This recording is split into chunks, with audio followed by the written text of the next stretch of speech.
안녕하세요. 문신 지우는 영서쌤입니다. 오늘은 수술적 문신 제거에 대해서 말씀을 드려볼까 합니다. 수술적 문신 제거는 간단하게 말씀드려서 문신이 새겨진 피부 부위를 수술적으로 절제하는, 외과적으로 절제하는 방법입니다. 문신 제거 수술의 종류는 매우 다양합니다. 우선은 문신을 절제할 때 어느 정도 절제할지에 대한 디자인을 하게 되는데요. 문신의 방향이 모든 방향에서 똑같은 문신이 아니고 대개는 한쪽이 긴 장축이 있습니다.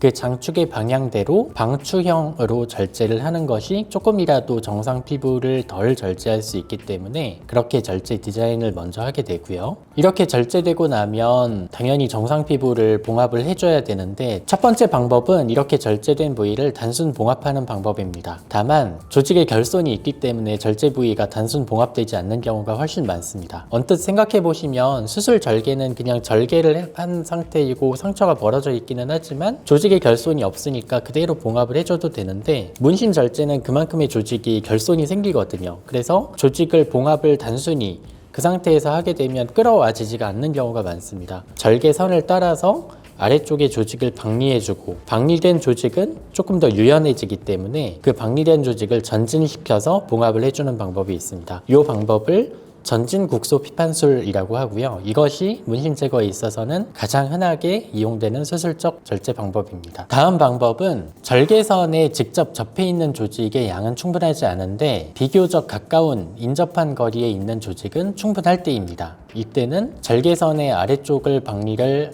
해줌과 동시에 인접한 부위까지 넓게 박리를 한 다음 그 인접한 부위의 조직을 다시 끌어와서 회전시키거나 위치를 바꿔주는 방법입니다. 국소 피판술로 해결이 되는 경우는 당연히 그렇게 하는 것이 다른 흉터를 만들지 않기 때문에 훨씬 좋은 방법인데요. 국소 피판술로 해결이 되지 않을 정도로 결손이 매우 큰 경우에는 다른 부위에 있는 조직을 떼서 이식을 해줄 수밖에 없게 됩니다. 다만 이 방법은 다른 부위의 흉터를 또 만들게 되기 때문에 일반적으로 이용되는 방법은 아니다라고 생각을 하시면 됩니다. 수술에 소요되는 시간은 수술의 종류나 문신의 부위 크기에 따라서 많이 달라지게 되는데요. 대개는 1시간 내외 정도를 잡게 됩니다. 국소 피판술로 진행이 될 때 한 번에 해결이 되면 당연히 한 번에 수술을 끝내드리는 것이 의사 입장에서도 수술을 받으시는 분 입장에서도 가장 좋을 것인데요. 그렇지 못한 경우가 있습니다. 한 번에 절제를 해냈을 때 너무 정상 피부를 많이 절제를 해야 될 만큼 절개선이 길어진다든가 아니면 양쪽 절개선의 끝단 부분에 볼록볼록 개의 귀 모양으로 튀어 올라오는 견이 현상을 예방할 수 없을 걸로 예상이 되는 경우가 있습니다. 이런 경우에 이제 미용적인 결과가 좋지 않게 되므로 수술을 2번에 나눠서 진행을 하게 되고요. 이렇게 했을 때는 한 번에 끝냈을 때보다는 일반적으로 양쪽 끝단에서의 절개선을 조금 더 줄일 수 있다는 장점이 있습니다.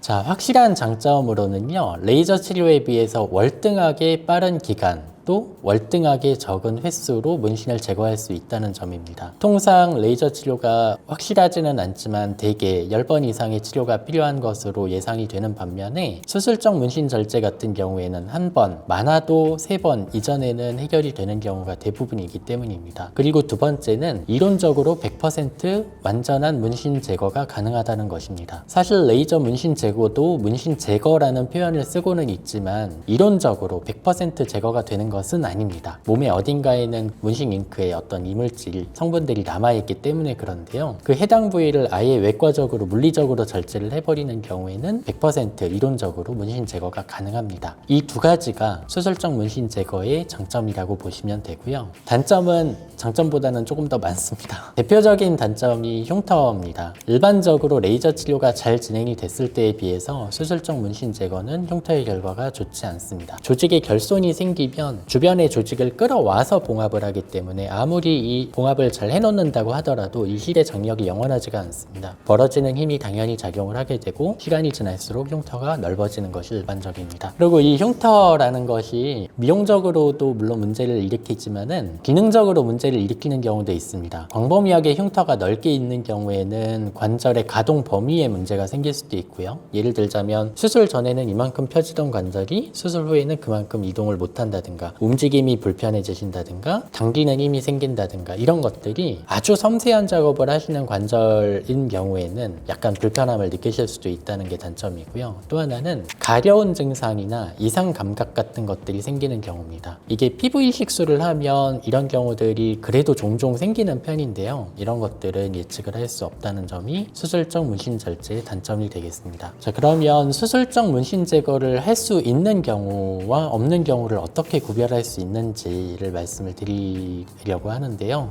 말씀드리기가 굉장히 애매한 부분입니다. 왜냐하면 부위에 따라서도 다르고 문신의 크기에 따라서도 다르기 때문입니다. 이건 전적으로 어떤 의사의 경험으로 미뤄볼 수밖에 없고요. 현실적으로 저희 병원에서 진료를 하다 보면 아주 얇은 형태의 레터링 문신이라든가 500원 동전 크기 이하의 미니 타투인 경우에만 수술이 가능한 경우들이 훨씬 많았다라고 참고를 해주시면 될 것 같고요. 그조차도 수술이 불가능한 부위도 있습니다. 주변의 조직이 전진이 되거나 회전이 되려면 그 안쪽에 피하 조직의 두께가 어느 정도는 있어야지 박리가 가능한데 손가락이라든가 아니면 발목이라든가 이런 부위들은 피하 조직이 거의 없고 피부 바로 밑에 중요한 신경이나 혈관들이 많이 지나가거든요. 이런 경우에는 크기가 작다고 하더라도 수술이 불가능하다라고 보시면 되겠습니다. 그래서 이런 경우에 판단하시기 어려우시면 저희 병원의 카카오톡 채널로 사진을 보내주시면 저희가 가능 여부를 판단해 드리겠습니다. 그러면 어떤 분들이 수술적 문신 제거를 받는지에 대해서 대표적인 유형들을 몇 가지 말씀을 드릴 텐데요. 첫 번째는 이게 가장 흔한 경우인데요. 빠른 문신 제거가 좋지 않은 흉터의 결과를 상쇄할 만큼 너무나 중요한 경우입니다. 대개는 면접이 닥쳐 있을 텐데요. 직업군 중에서 문신이 절대로 허락되지 않는 직업군들이 있습니다. 대표적인 직업군이 경찰이죠. 면접이 예를 들어 몇 달 뒤로 잡혀 있는데 레이저 치료를 반복해서는 도저히 그 시간 안에 결과를 낼 수 없는 상황이고 이분께서는 약간의 흉터 또는 좋지 않은 흉터의 결과를 감내하더라도 지금 빨리 문신을 제거하는 것이 이분의 상황에 있어서는 너무 유리한 상황이다. 그렇다면 레이저 치료의 결과가 나중에는 좋을지 몰라도 현재로서는 수술적 문신 제거 외에 대안이 없겠죠. 의학적으로 수술적으로 절제하는 것 이외에 다른 대안이 없는 경우입니다. 예를 들자면 문신 잉크에 의해서 알러지 반응이 크게 생기는 경우거든요. 그 알러지 반응을 해결하기 위한 보존적 치료를 물론 진행을 하게 됩니다. 항히스타민제라든지 스테로이드제라든지 이렇게 진행을 한 치료에서 반응을 하지 않거나 환자분께서 너무 힘들어 하시는 경우에는 수술적으로 그 부분을 물리적으로 100% 제거를 해드리는 것 외에는 다른 방법이 없습니다. 세 번째는 충분한 레이저 치료 이후에도 원하시는 만큼 지워지지 않는 식별 가능한 문신이 남은 경우입니다. 연인 이름 같은 커플 타투라든가 욕설이라든가 이런 것들이 식별 가능하게 남아있는 경우에는 레이저 치료를 아무리 잘 하더라도 그런 것들이 해결이 되지 않을 수도 있거든요. 이러한 경우에는 문신의 전체 부분을 절제를 하지 않더라도 부분적으로 절제를 해서 식별 가능하지 않도록 만들어 드리는 것도 도움이 되는 경우들이 꽤 있습니다.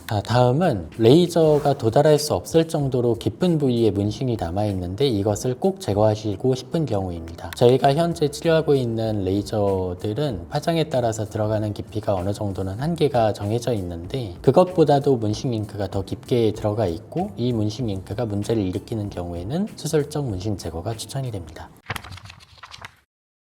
그래서 수술적 문신 제거 상담을 하다 보면 수술 후의 흉터에 대해서 제가 말씀을 드렸을 때 그걸 좀 과소평가하시는 분들도 계세요. 그냥 흉터 치료하면 좋아지지 않나요? 라고 물어보시는 분들도 계시거든요. 근데 흉터 치료를 적극적으로 하더라도 원하시는 만큼 좋아지는 경우가 흔하지 않고요. 또 수술적 문신 제거를 했는데 생긴 흉터가 마음에 안 드셔서 또 문신을 고려하시는 경우들도 있거든요. 그렇게 되면 필요하지 않은 수술을 하게 된 결과가 나오는 거기 때문에 수술 후 흉터에 대해서는 다시 한번 또 신중하게 고려를 해보시고 결정을 하시는 것이 좋겠습니다. 원장님, 수술적 문신 제거는 문신 제거 방법이 아니다라고 하는 의견도 있던데. 문신 제거의 방법이 사실 레이저 치료만 있는 거는 아니고요. 수술적으로 문신 제거했던 건 아주 옛날부터 써왔던 방법인데 다만 지금은 수술적으로 문신을 제거하는 것보다 레이저 치료를 하는 것이 워낙 결과가 좋기 때문에 레이저 치료가 훨씬 더 일반화되고 보편화돼 있다라고 생각을 합니다. 근데 지금 나와 있는 피코 레이저로 100% 모든 문신을 다 만족스럽게 해결을 할 수 있다면 아마 다른 방법들이 다 없어졌을 텐데 그렇지 않고 수술적 문신 제거가 필요한 경우도 있거든요. 아까 말씀드렸다시피 보존적 치료로 해결이 되지 않는 알러지 반응이 너무 심하게 생겨 있다. 그리고 이것을 지금 절제를 하지 않으면 다른 문제가 생길 가능성이 더 크다면 그때는 적극적으로 수술적 문신 제거를